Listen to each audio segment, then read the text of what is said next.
Welcome to FatherofTwo Plays Deus Ex, Mankind Divided, Blind. I'm also going to play on hard, or the hardest difficulty available to me. I'm re-recording this because I was sick when I originally recorded it. I wasn't pleased with the audio, so I will know what's going to happen in the first three episodes here. But other than that, it will be blind. I've played the other Deus Ex games, Human Revolution and Invisible War, but not the one for PC, the original. So, I loved Human Revolution, and Invisible War was pretty good, in my opinion, so I'm very excited about this. Let's get started, shall we? I deleted my other save. Okay, so yeah, we're gonna go with Give Me Deus Ex. I didn't remember the story from the other one last time. We're gonna stick with the controls for this game. I didn't remember the story, so I watched the recap video last time. Now I remember all of it, but I'm gonna watch it anyway. I'll put in a annotation to skip or something if you don't want to watch it. The year was 2027. Advances in biotechnology were helping people improve their physical and mental abilities to an amazing degree. Provided, of course, they had enough money. A new breed of people was emerging, half human, half machine. And in Detroit, at least, not everyone was happy to see it.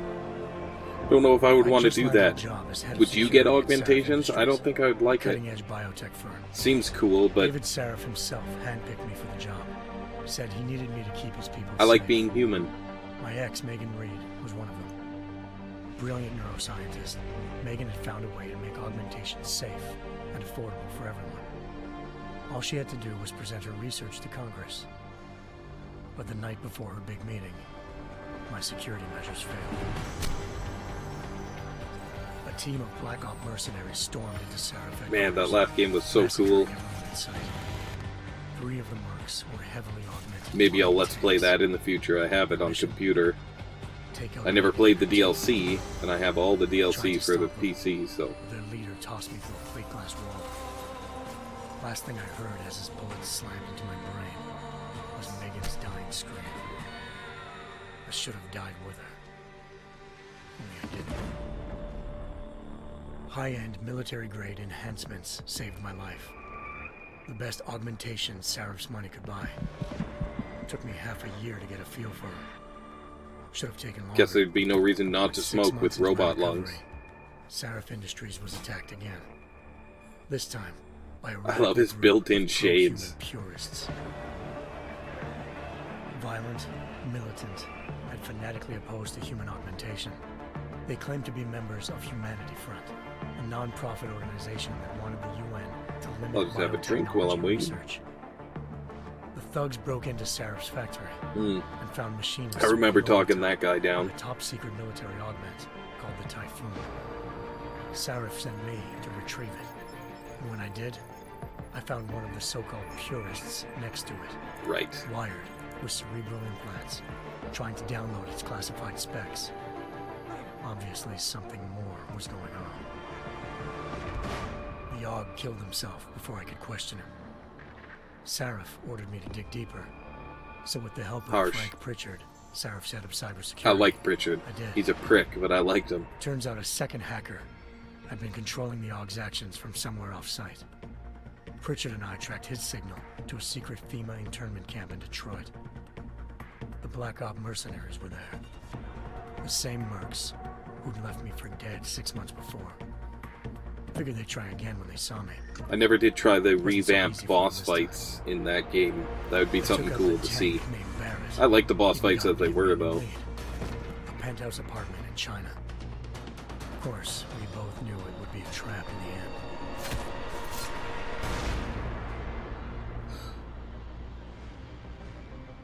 Hengsha Island, China.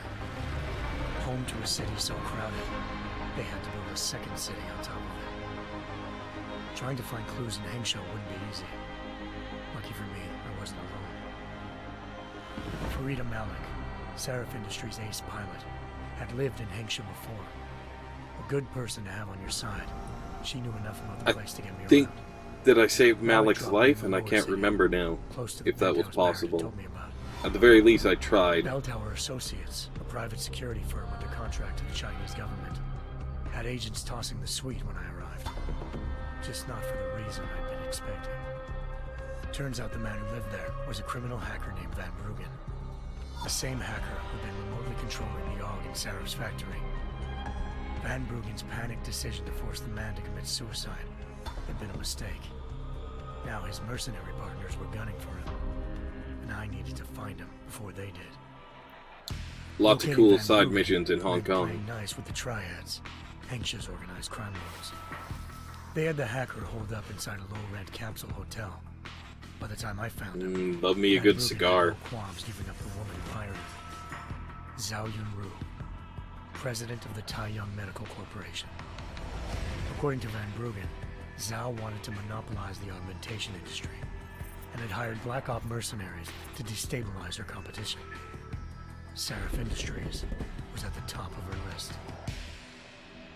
To prove this, I needed to get inside TYM and grab a surveillance hologram off a server.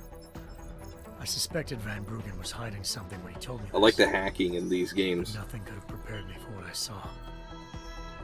Megan wasn't dead. She and her 4 best researchers had been kidnapped, spirited away somewhere while their kidnappers made it look like they were dead. Desperate to learn more, I confronted Zhao in her penthouse. She claimed to be a pawn in a bigger plan, and hinted at a group so She plays you powerful hard, it Adam. controlled global interests at a whim. Then she slipped into a panic room and hit the alarm, forcing me to make a very quick exit.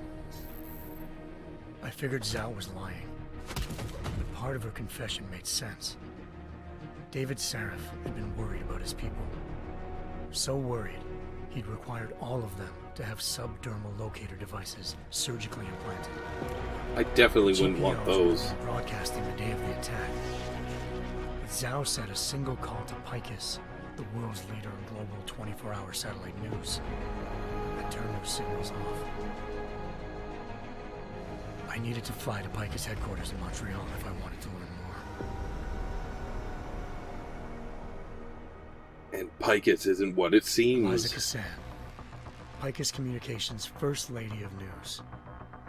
Malik thought I was reaching when I told her Eliza was involved in this. The world's most famous news anchor, working with a mercenary hit squad. But when I confronted Kassan in her office, she freely admitted to jamming Detroit's satellites the night Megan's team had been taken.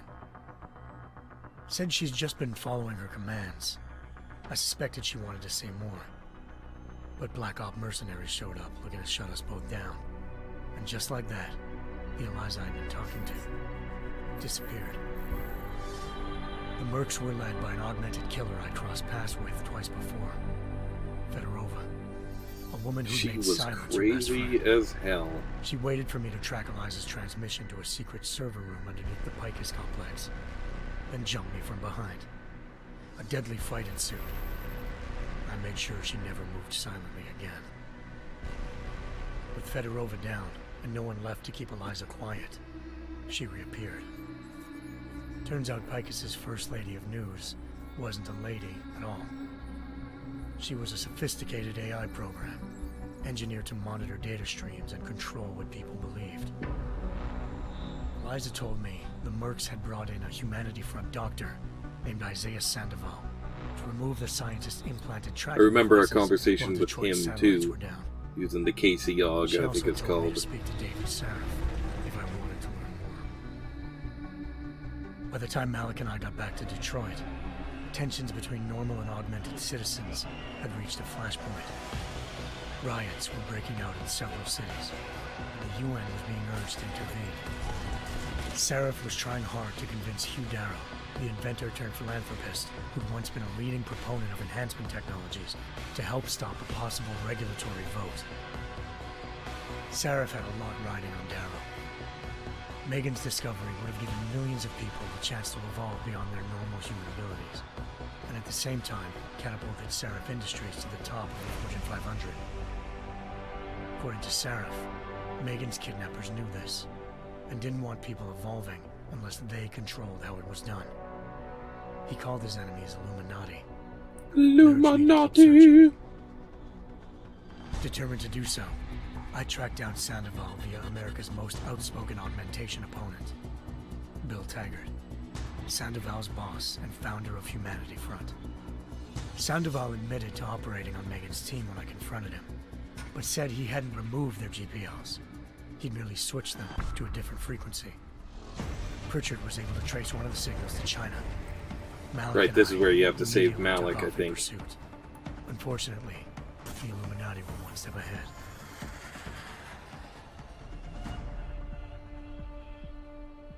Ambushed.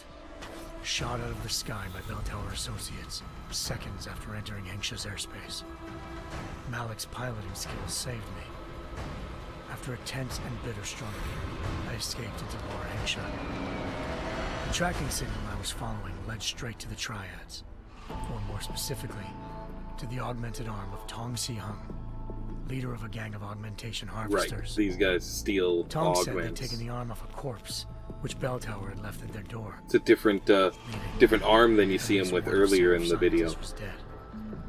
Maybe not the rest of them, though. Tong pointed me to a port used for human trafficking and helped me slip aboard a Bell Tower ship.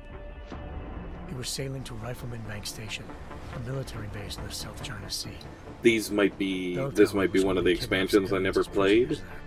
And using them to perfect the Hyron project, a human-computer interface that left most of its test subjects dead. Horrific. My search for Megan would have ended then. Makes me think of Battlestar Not for a Galactica mysterious ally named Quinn. and the In Bay exchange for my Stars. help exposing Bell Tower, he slipped me aboard a second ship. I guess if you don't know what that is, there's these like androids that are basically as human as human, and their ships are run by android that's integrated into the ship's AI. It looks painful and not at all fun. Millions of people all over the world already had the biochip installed. With the help of the scientists, I never took the biochip. I was suspicious of it from the start. There, I ran into Yaron Namir, the walking tank who'd put a bullet in my brain the first time we met.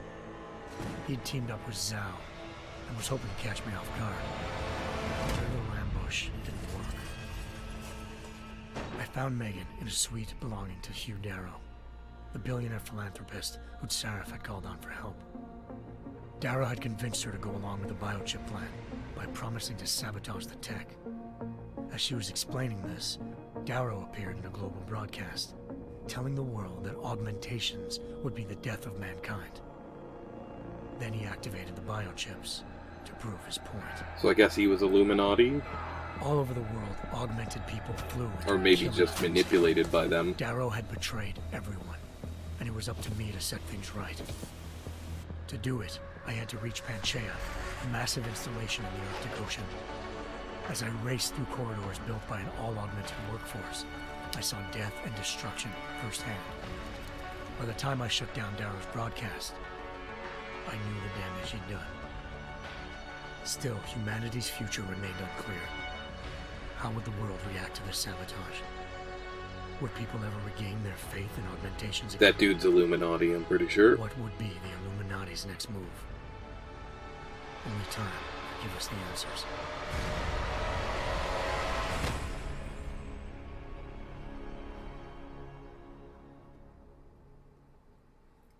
So, I'm going to be trying to kill nobody, because I don't like killing people.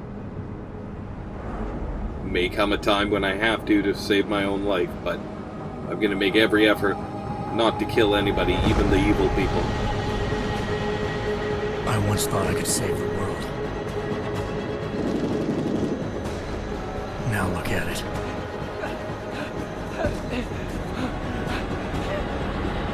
In yet another augmented terror attack, 251 passengers aboard Sister Airlines Flight 451 were killed. You could pretty much assume anything coming from them for Picas is a lie. Butchered its flight crew. Or at least spun their way. Brutal. Details recovered from the black box recorder suggest that the man may have been suffering flashbacks to the AUG incident. That horrible day 2 years ago when augmented people all over the world flew into a psychotic killing spree, causing the greatest loss of life in recent history. Sometimes, you just have to let go. And embrace what you've become. Not gonna go all wonky on us now, Hansa, are ya? Well, if I do, McCready, I guarantee you'll never see it coming. Agent Jensen! Am I gonna have a problem with you? No, sir. No reason to assume you would. Good, because you are the only augmented operative on this team, and I intend to make good use of you. Sure thing, boss. Listen up, all of you. We got a sandstorm barreling down our arse and we can't afford to make mistakes. We're going after this man, an arms dealer named Shepard. He's ex-Bell Tower, one of the Special Forces commanders who disappeared during the incident. And he's come out of hiding. That cannot be good. It's not. He's selling weapons and military-grade augments to terrorists.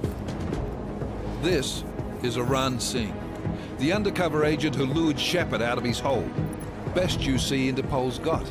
But 3 years he's worked hard to get him tight with the Jinn, an Iraqi smuggling cartel that's infected the Eastern Hemisphere like a plague. Pretty sure Last week, Jinn is our spelled arms dealer sent a message to the D-J-I-N-N. Jinn, offering to sell them a shitload of black market merchandise dirt cheap. They told I mean, Singh to they're a handle different the group, so they don't You're not have to gonna be like it when spelled the way Interpol as disrupts that party. the ancient Things coming legends. really that But good? It is right now. We need to keep it that way.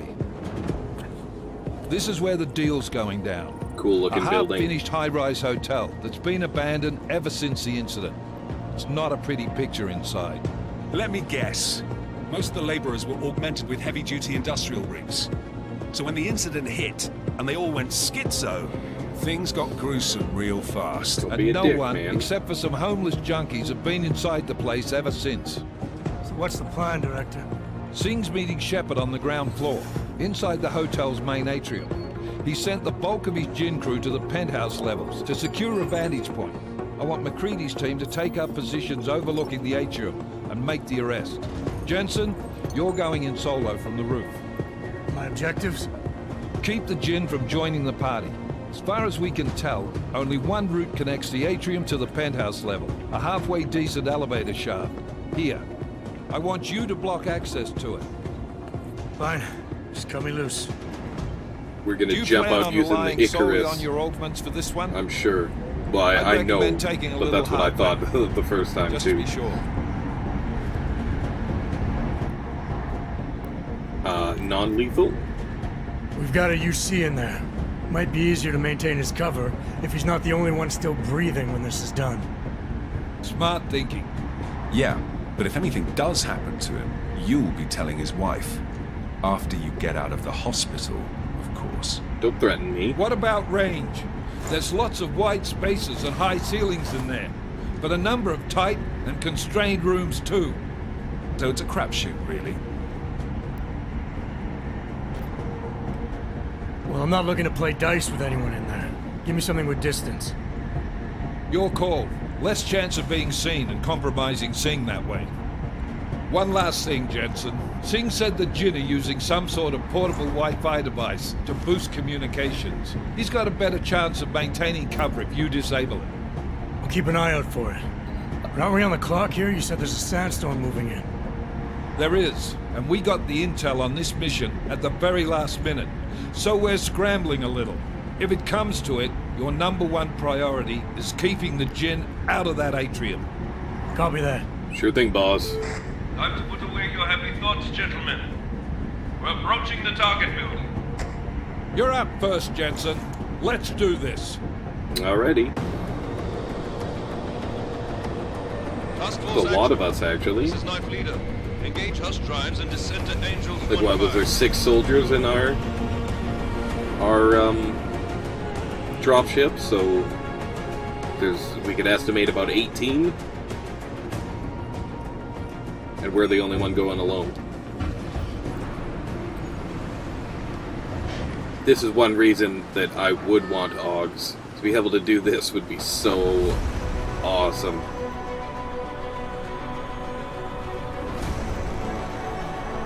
This game looks incredible.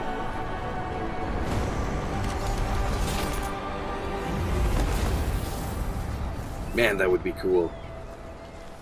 Okay, like I said, I've played this beginning part, so there won't be a lot of surprises for me, but the game's a long one, I think. And I'd rather have better quality audio than a blind intro. Team leader, this is Jensen. I'm on the roof. Solid copy. Move into the Oh, building. it's happening Access again. routes Okay, into hold on. quarters at the far end. I have to change the options here. Audio? Briefing speakers. We want those come out the speakers. Or brief... Yeah. Okay. Here we go. To the penthouses. And keep Sorry in about mind, that. The direct route might not be the easiest one. Roger that. McCready will advise once his team is on the ground. Miller out. Man. Looks like that guy was trying to get at the dude in the porta potty. Nasty.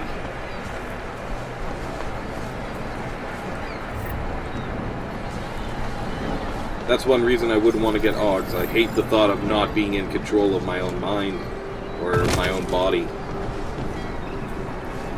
Hello.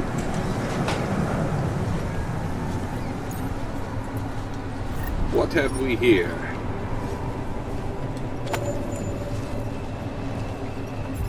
Oops.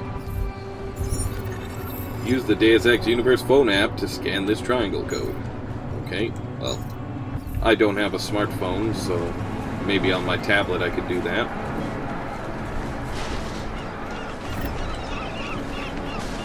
Wonder what you get if you do it.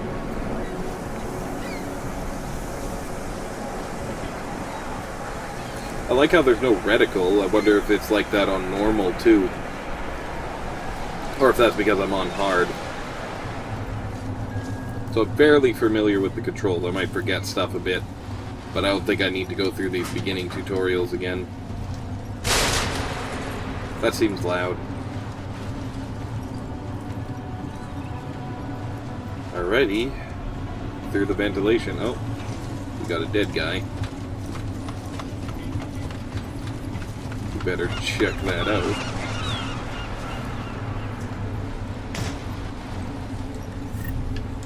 Pocket Secretary. Let us read, shall we? Qasim Mir. Everyone has gone crazy. From Kaleem Cowrie. I was working on the fan system when we lost power. Stuck in here. But I think that means they can't get at me. They're killing everyone. They started screaming and attacking anything that moved. Where are you?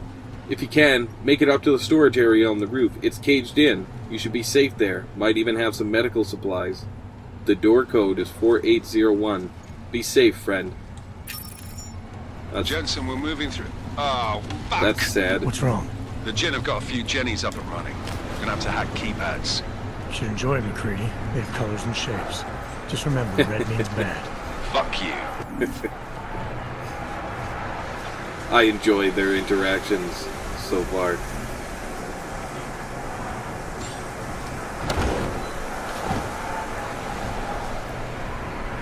Cool view. I guess these seagulls are feasting on all the corpses still. Oh, look at that sandstorm coming in. Cool. Looks awesome. I mean, it looks like it would suck to be out in, but it looks visually really good. I feel like I saw something over here last time. Oh, okay, medical box. Yeah, that's important. Inventory. Okay, yeah, I don't need that. Tutorial. You press the middle pad button to bring up your inventory and switch through your different map and other things like that. So, looks like that's my timer. I will climb up here. Give it a save. And end the episode. So, until next time, if you enjoyed, please leave a like, subscribe if you want to see more, and leave me a comment. Let me know what you thought. This is Father of Two, signing off.